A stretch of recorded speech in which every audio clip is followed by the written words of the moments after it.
Há dois modos de falar e de ouvir. Um modo vazio e um modo pleno.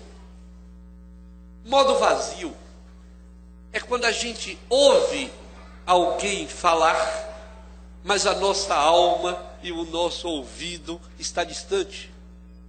No telefone, numa conversa ao lado, numa conta que a gente precisa pagar. Quando a gente funciona desse modo, nós estamos na conversa vazia, na escuta vazia. Quando a gente se detém para ouvir a diferença do que diz o outro, quando a gente tem o cuidado de separar na fala do outro aquilo que é igual à minha fala, porque eu preciso escutar, vereador, a diferença, aí nós temos uma fala e uma escuta plena. Por exemplo, eu vou tomar uma frase sua com a qual eu não concordo, e é exatamente aí que nós dois temos de dialogar.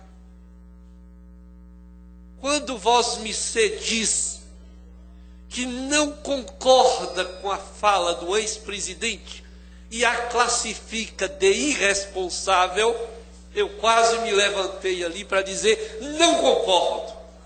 Mas esperei minha vez para lhe dizer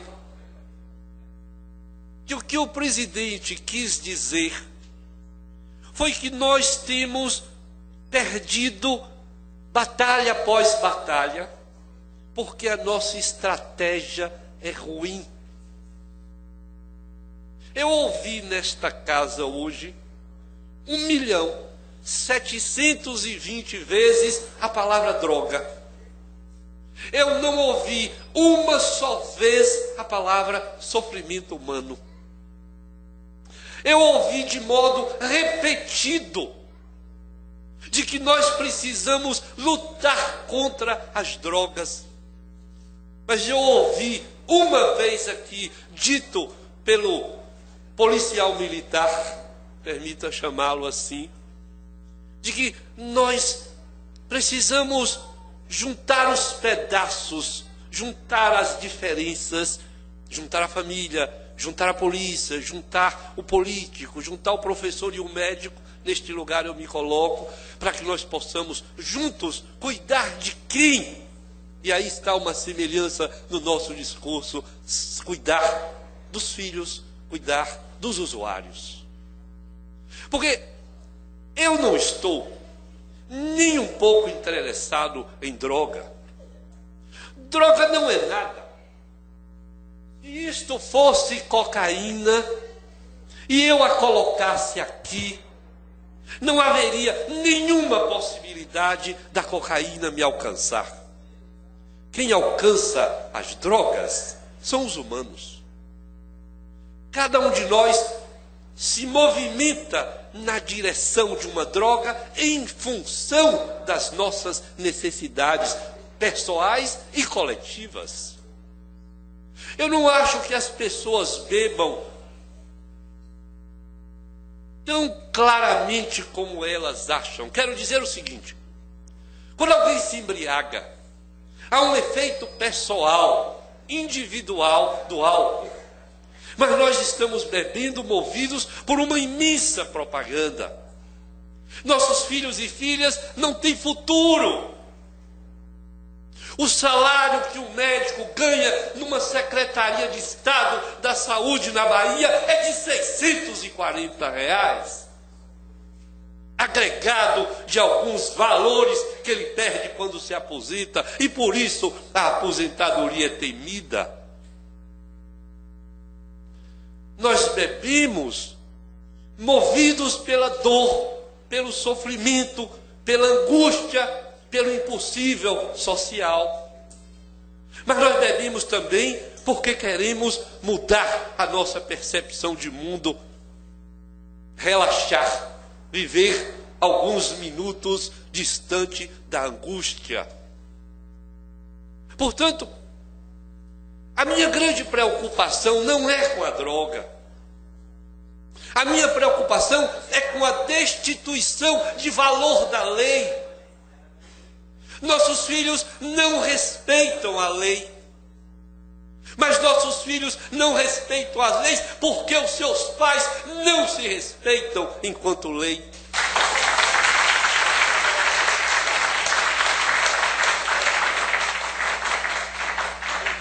Sou médico. E eu tenho dito que nós médicos nos destituímos de valor. Quando um médico recebe R$ 12 por uma consulta de um plano de saúde, ele se prostitui. Há poucas putas que recebem R$ 12 por uma transa.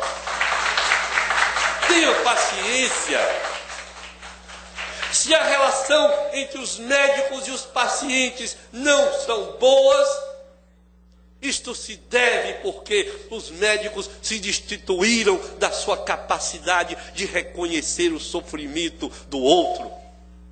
A medicina se tornou um comércio vil. A escola.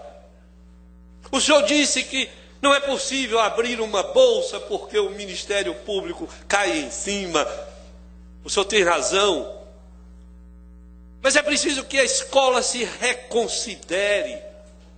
É preciso que o professor volte a ser uma representação de valor.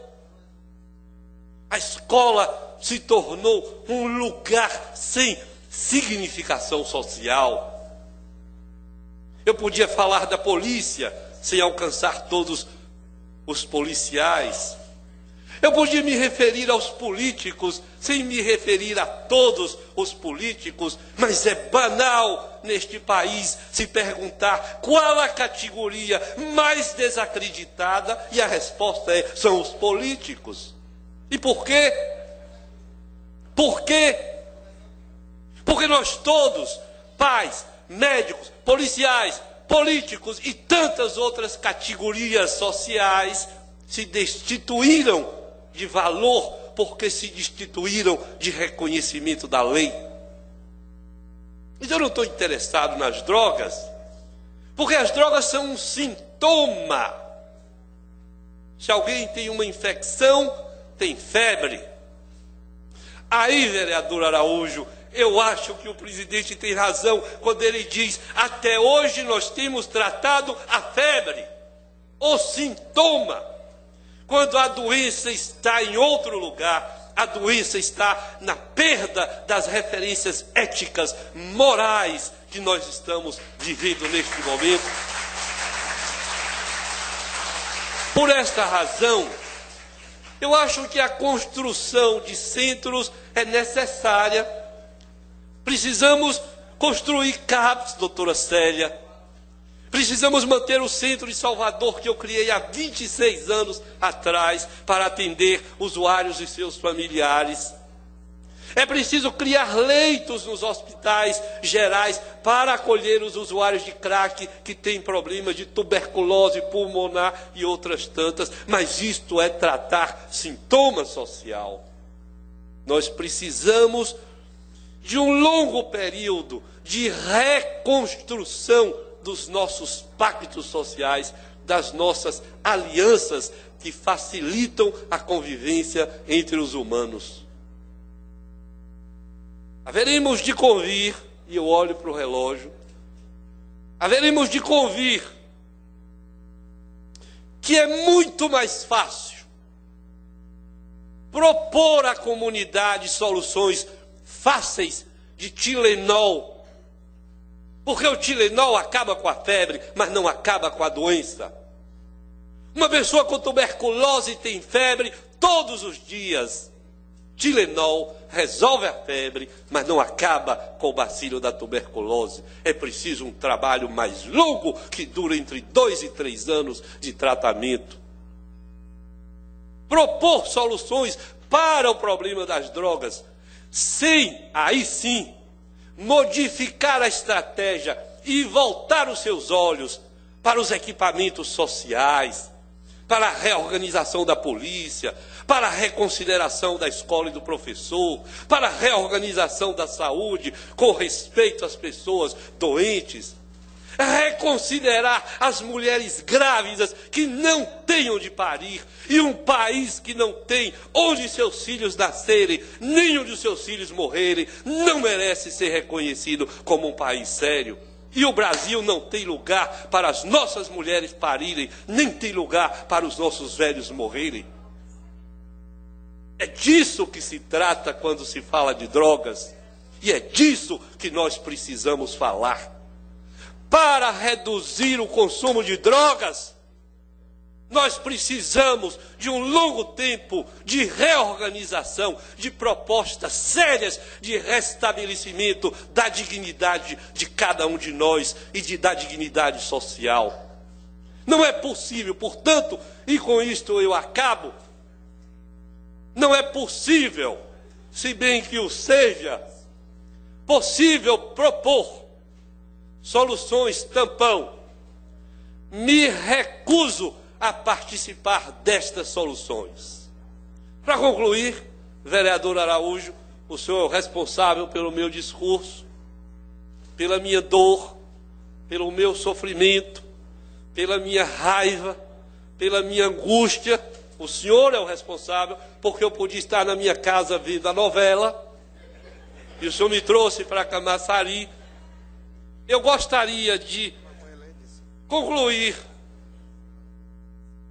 dizendo que, apesar do que acabo de dizer, tenho fé. Não sou religioso, mas tenho fé numa longa reconstrução dos nossos pactos. Teremos de fazer um longo percurso. Tropeçaremos ainda. Seremos enganados. Verdades serão nos postas e que são mentiras. Mas eu pensei, quando eu vinha para cá, o que eu vou ouvir em Camaçari e o que eu vou dizer? E eu vou lhe responder.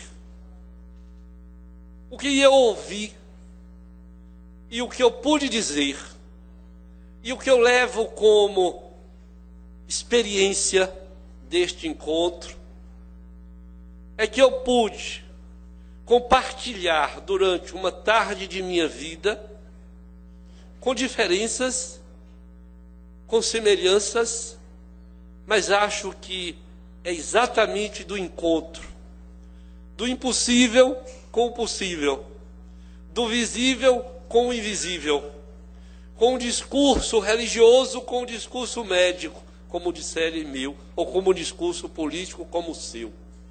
Juntos, nossas diferenças certamente nos levarão a algum lugar.